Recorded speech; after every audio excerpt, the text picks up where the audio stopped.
হামের উপসর্গ নিয়ে ময়মনসিংহে আরও এক শিশুর মৃত্যু। কুমিল্লায় উদ্বেগজনক হারে বাড়ছে সংক্রমণ, হাসপাতালে শয্যা সংকট। সারা শরীরে এগুলা কি উড়ি ফুরি গেছে, মাথাতে পাততলা পর্যন্ত পুরো মুখটা গা হয়ে গেছে। শুধু হামের নিয়ে সমস্যা নিয়ে আসছিলাম, কালকে এক্সরে করাইছি, আজকে নিউমোনিয়া ধরা পড়ছে। ছুটি দিলেও জ্বালানি তেলের জন্য দীর্ঘ লাইন, সাময়িকভাবে বন্ধ অনেক পাম্প। গোপালগঞ্জে ডিজেল সংকটে বিপাকে চাষিরা। নেত্রকোনায় কেবল আওয়ামী লীগ নেতার বাড়িতে যাওয়ার জন্য ক্ষেতের মধ্যে সেতু নির্মাণ, পাশেই বেহাল ব্রিজে হাজারো মানুষের ঝুঁকিপূর্ণ পারাপার।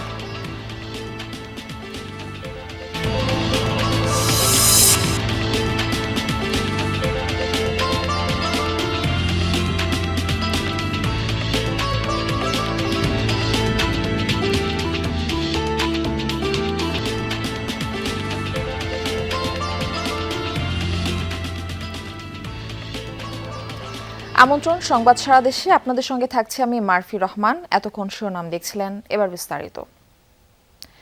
দেশজুড়ে হামে মৃত্যুর মিছিল দীর্ঘ হচ্ছে, বাড়ছে সংক্রমণও।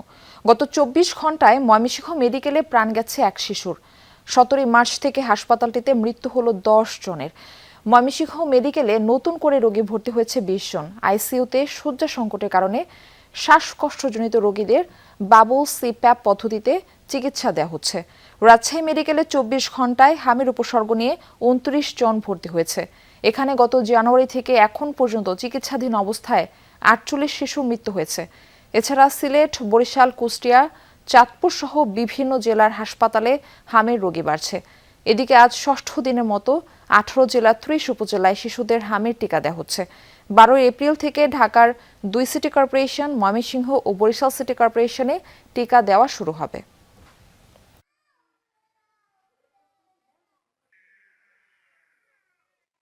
হাম হচ্ছে একটা ছোঁয়াচে রোগ, ওটা তো মনে করেন একটা বাচ্চা থেকে আরো 10টা বাচ্চা ছড়াচ্ছে। টাকা গেলে টাকা পাবো, মানুষগুলো তো মানুষ পাবো না। সরকারতে দাবিলো আমার বিষয়টা একটু গুরুত্বপূর্ণ, মানে একটু নিজের মতো করে দেখার জন্য। নবজাতক যে ওয়ার্ড 28 দিনের নিচের বাচ্চারা থাকে, ওইখানে যাদের ভেন্টিলেটর প্রয়োজন হবে তাদেরকে আমাদেরকে ঢাকায় পাঠাইতে হবে, আমরা এইখানে সাপোর্ট দিতে পারবো। হামের প্রাদুর্ভাবের বিষয়ে একটু জেনে আসতে চাই। ময়মনসিংহ থেকে আমাদের সঙ্গে যুক্ত হচ্ছেন সহকর্মী হোসাইন শাহিদ। শাহিদ, সংক্রমণ আর মৃত্যুর হার তো দিন দিন বাড়ছেই, স্বাস্থ্য বিভাগ কি বলছেন এই বিষয়ে?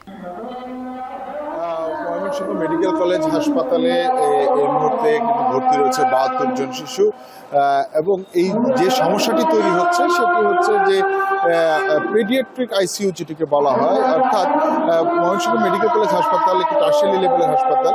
এই হাসপাতাল সহ অন্যান্য হাসপাতালগুলোর মধ্যে যে সমস্যাটি হচ্ছে যে নবজাতক যারা রয়েছে, জন্মানোর 28 দিন পর্যন্ত যে এনআইসিইউ সাপোর্ট প্রয়োজন হয় সেটি হাসপাতালে আছে, এই হাসপাতালেও আছে, কিন্তু যেটি হচ্ছে যে শিশুদের জন্য আলাদা পেডিয়াট্রিক আইসিইউ যেটি, সেটা কিন্তু হাসপাতালে আগে থেকেই নেই। কিন্তু এই মুহূর্তে যে হামের যে পরিস্থিতি, হামের কারণে যে অন্যান্য যে রোগের প্রকোপ শিশুদের মধ্যে বাড়ছে, বিশেষ করে শ্বাসকষ্ট, সেইটির জন্য আইসিইউর প্রয়োজন হয়। কিন্তু সেই যে গ্যাপটি সেটি এখন পূরণ করা হচ্ছে। যে আমরা করোনার সময়ে আইসোলেশন ওয়ার্ডগুলোতে যেভাবে অক্সিজেন সাপ্লাই দেখেছি, সেই যে সেট আপটি রয়েছে সেটি এখন ব্যবহার করা হচ্ছে। যে হামের জন্য যে আইসোলেশন ওয়ার্ড করা হচ্ছে, সেখানে অক্সিজেন সেন্ট্রাল থেকে অক্সিজেন সরবরাহ করা হচ্ছে, এবং সেখানে শিশুদেরকে শ্বাসকষ্ট যারা ভুগছেন তাদেরকে আইসিইউর সাপোর্টটা বা এই শ্বাসকষ্টের সাপোর্ট, অক্সিজেনের সাপোর্ট দেওয়া হচ্ছে। তবে অবস্থা যাদের বেশি খারাপ হয়ে যাচ্ছে তাদেরকে ময়মনসিংহ থেকে ঢাকায় রেফার করা হচ্ছে, কিংবা বেসরকারিভাবে বিভিন্ন জায়গায় যেখানে এই ধরনের সুযোগ সুবিধা রয়েছে সেখানে রোগীদেরকে নিয়ে যাচ্ছেন যাদের সামর্থ্য আছেন, এইরকম অবস্থা। তবে হাসপাতাল কর্তৃপক্ষ জানিয়েছে এই সমস্যার সমাধানে তারা কাজ করছেন। শাহিদ, আপনাকে ধন্যবাদ জানাচ্ছি আমাদের সঙ্গে যুক্ত হবার জন্য। কুমিল্লায় উদ্বেগজনক হারে বাড়ছে হাম সংক্রমণ। আক্রান্তদের বেশিরভাগই শিশু। রোগীর চাপ সামাল দিতে হিমশিম খাচ্ছে কুমিল্লা মেডিকেল কলেজ হাসপাতাল। শয্যা সংকটে গাদাগাদি করে চিকিৎসা নিতে হচ্ছে রোগীদের। এমন পরিস্থিতিতে বিকল্প হতে পারে নির্মাণ কাজ শেষে 1.5 বছর ধরে পড়ে থাকা 100 শয্যার শিশু হাসপাতাল।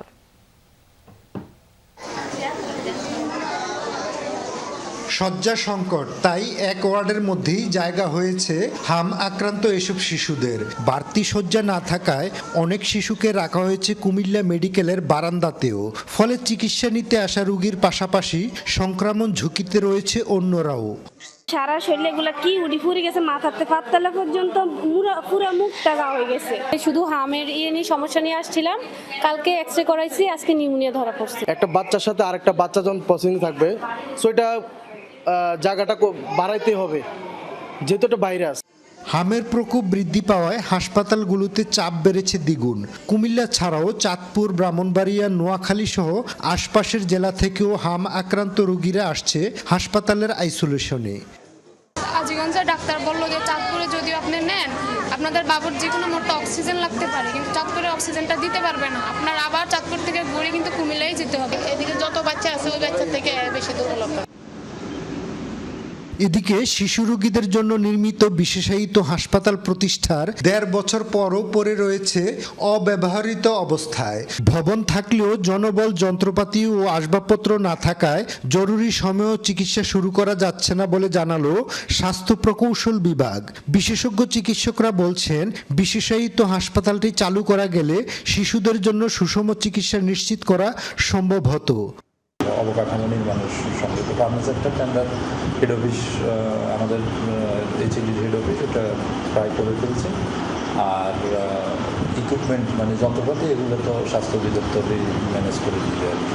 বিশেষায়িত হাসপাতাল মানে কি, সেখানে জেনারেল পেডিয়াট্রিক্স থেকে শুরু করে তার সাব স্পেশালিটি সমস্ত কিছু থাকবে, ইনক্লুডিং পেডিয়াট্রিক সার্জারি। তাহলে আপনি একটা প্রতিষ্ঠানে এসেই কিন্তু আপনি সব ধরনের সার্ভিস আপনি পাচ্ছেন। সিভিল সার্জন জানালেন, জনবল, যন্ত্রপাতি ও আসবাবপত্র বরাদ্দের জন্য মন্ত্রণালয়ে জানানোর কাজ চলছে। দেখেন, হাসপাতালটা করার পরে এখানে জনবল নিয়োগ দিতে হবে, শিশু চিকিৎসক নিয়োগ দিতে হবে। তো চিকিৎসক নিয়োগ ছাড়া শুধু হাসপাতাল করলে সেটা আমরা কথাবার্তা বলতেছি এবং আমরা এটা নিয়ে কাজ করছি। অভিযোগ রয়েছে, কুমিল্লা মেডিকেল কলেজ হাসপাতাল ও সিভিল সার্জন কার্যালয়ের মধ্যে দায়িত্ব নেওয়ার ধাক্কাধাক্কিতে হাসপাতালটির জনবল, আসবাবপত্র ও যন্ত্রপাতি আনা সম্ভব হয়নি, যে কারণে এখনো অব্যবহৃত রয়ে গেছে হাসপাতালের ভবনটি। খোকন চৌধুরী, যমুনা নিউজ, কুমিল্লা। ছুটির দিনেও দেশের বিভিন্ন জেলায় পাম্পগুলোতে গ্রাহকদের দীর্ঘ লাইন। চাহিদা মতো তেল না পাওয়ায় বাড়ছে ক্ষোভ। চাহিদার তুলনায় পেট্রোল ও অকটেনের সরবরাহ অনেক কম থাকায় আজও রংপুর বিভাগের বহু পাম্প সাময়িকভাবে বন্ধ রাখা হয়েছে। সংকট রয়েছে ডিজেলেরও। এতে চরম ভোগান্তি পোহাতে হচ্ছে গ্রাহকদের। রাজশাহী, চট্টগ্রাম, খুলনা, সিলেট, ময়মনসিংহ বিভাগের বিভিন্ন জেলাতেও জ্বালানি তেল দিয়ে দুর্ভোগ কাটেনি।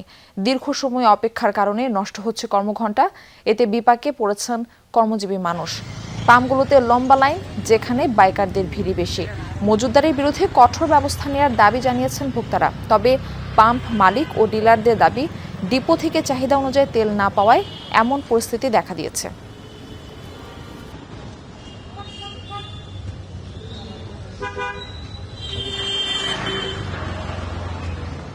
4 ঘন্টা হচ্ছে, কি করবো ভাই, যেখানে যারা আসছে ওরা অনেকজন 6টা থেকে আসছে।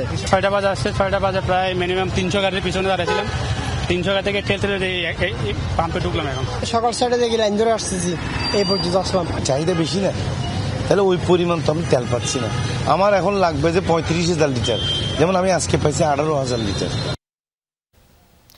জ্বালানি তেলের সরবরাহ পরিস্থিতি সম্পর্কে জেনে আসতে চাই, রংপুরে অপেক্ষায় রয়েছেন সহকর্মী সরকার মাঝহারুল মান্নান। মাঝহার, দীর্ঘ 1 মাসেরও বেশি সময় ধরে তেলের জন্য কিন্তু একটা হাহাকার চলছে। তো পাম্পের কি অবস্থা দেখছেন? সেখানে ডিপো থেকে ঠিকমতো তেল সরবরাহ হচ্ছে কিনা, গ্রাহকরা তেল পাচ্ছেন কিনা, এই বিষয়টা একটু জানাবেন। যে তথ্যটি দিতে চাই, হাহাকার তো চলছেই, সেই আগে যেমন ছিল তার থেকে একটুখানি বেশি হাহাকার। আমি যে পেট্রোল পাম্পটিতে আছি, রংপুর মহানগরীর চাঁদ পেট্রোলিয়াম একটি পার্ক, এই চাঁদ পেট্রোলিয়াম।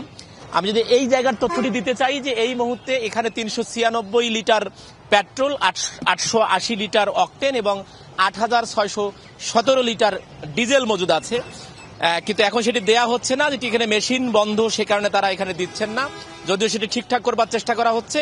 সিনারিওটি এরকম যে আপনি দেখতে পারবেন যে যখন অসংখ্য কিন্তু এরই মধ্যে যারা বাইকার আছে, বাইকাররা কিন্তু লাইন পড়ে গেছে। এবং একটি অসুবিধা এখানে বারবার যেটি বলা হচ্ছে গ্রাহকদের পক্ষ থেকে, যে কর্মঘণ্টা কিভাবে নষ্ট হচ্ছে, সরকারের নির্দেশনা অনুযায়ী 12টা থেকে 5টা পর্যন্ত শুক্রবার বাদে এবং শুক্রবার 2টা থেকে 6টা পর্যন্ত দেওয়া হবে পেট্রোল, অকটেন বা ডিজেল।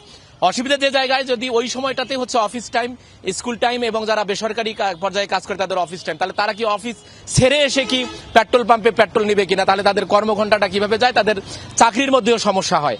অতএব তাদের সবার দাবি হচ্ছে যে এই পেট্রোলগুলো যদি সকাল থেকে অর্থাৎ 6টা থেকে দেওয়া শুরু করা হয়, 10টার মধ্যে যদি এটির কার্যক্রমটি শেষ করা হয়, তাহলে কিন্তু সবার জন্য ভালো হয়, কর্মঘণ্টা বেঁচে যায়।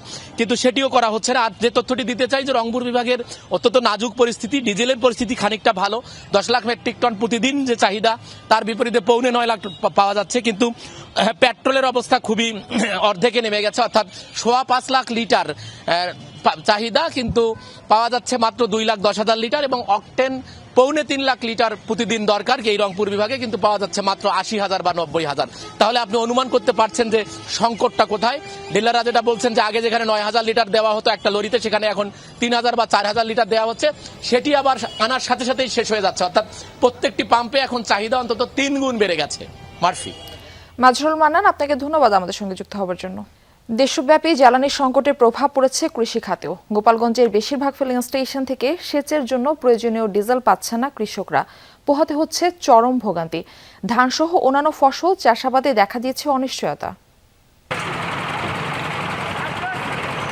রোদ বৃষ্টি উপেক্ষা করে ফসলের স্বপ্নে বিভোর থাকেন যে কৃষকরা, আজ তাদের চোখে মুখে দুশ্চিন্তার ছাপ। মধ্যপ্রাচ্যের অস্থিতিশীল পরিস্থিতির প্রভাবে সারা দেশে জ্বালানি তেলের তীব্র সংকট, যার প্রভাব পড়েছে দেশের কৃষি খাতেও। গোপালগঞ্জে এই সংকট প্রকট আকার ধারণ করেছে। জেলার বেশিরভাগ ফিলিং স্টেশনে তেল নেই অজুহাতে দিনের পর দিন বন্ধ রাখা হচ্ছে। হাতে গোনা কয়েকটি পাম্প খোলা থাকলেও সেখান থেকে কৃষকদের তেল সরবরাহ করা হচ্ছে না। ডিজেল পাচ্ছি না, জমিতে পানি দিতে পারতেছি না, ধান ফুলতে পারতেছি না। ঠিক আছে, না ফুলতে পারলে ধান চিটি হয়ে যাবে। আমি আজকে বাম্বে তেল নিতে, তেল নাই, তেল পাচ্ছে 1 সপ্তাহ ঘুরতে, তেল পাইনি কোনো। ধানে পানি না দিলে ধান গব্ব মারা, ধানে বাইল ভরতে পারছে না, ধানে খুব বিশাল ক্ষতি হয়ে যাবে। এখন সঠিক সময়ে জমিতে সেচ দিতে না পারি, আমাদের উৎপাদিত ফসল নষ্ট হয়ে যাবে, আমরা ফসল মোটেও পাবো না, এবং সামনে যে ফসল এখন আবাদ করবো সেটাও পারতেছি না। আমাকে এখন মনে করেন পানি 10 দিনের ভিতরে একদিনও পানি দিতে পারি না কখনো, মানে সিরিয়ালে এভাবে আসি, কিন্তু আসে দাঁড়ায় থাকে। কৃষকরা বলছেন এখন বোরো ধানে ফলন আসার মৌসুম, ধান চাষাবাদে সবচেয়ে গুরুত্বপূর্ণ সময়। এই সময় পর্যাপ্ত সেচ না পেলে নষ্ট হবে ফলন। পানির অভাবে ফসল পুড়ে চিটা হওয়ার আশঙ্কায় কৃষকরা। পানি না দিলে তো ধান হবে না, তেল পাবো যে কি কাটতেছে অফিসাররা, তাতে তেল পাচ্ছি না। পানি না দিতে, ডিজেল না দিতে পানি দিতে পারবো না, পানি দিতে ধান ফুলবে না, ধান যাবে পুড়িয়ে। পাম্পে গেলেই খালি বলে যে পরিবহন আগে ঠিক রাখো, পরিবহন ঠিক রাখো। আমি নিরুপায় টেউনো সাহেবের কাছ থেকে লিখিত আনছি, আমার রেগুলার 20 লিটার তেল দেবে, তাও আমার ড্রাইভার যাইয়া পায় না, কয় তেলের সংকট ভাই, আমরা কিভাবে দেবো, আমরা তেল পাই না। কৃষি বিভাগের তথ্য মতে চলতি মৌসুমে গোপালগঞ্জে 82,588 হেক্টর জমিতে ধানের আবাদ হয়েছে। ফলন ঠিক রাখতে নিয়মিত মাঠ তদারকি করা হচ্ছে বলে জানান কৃষি কর্মকর্তারা।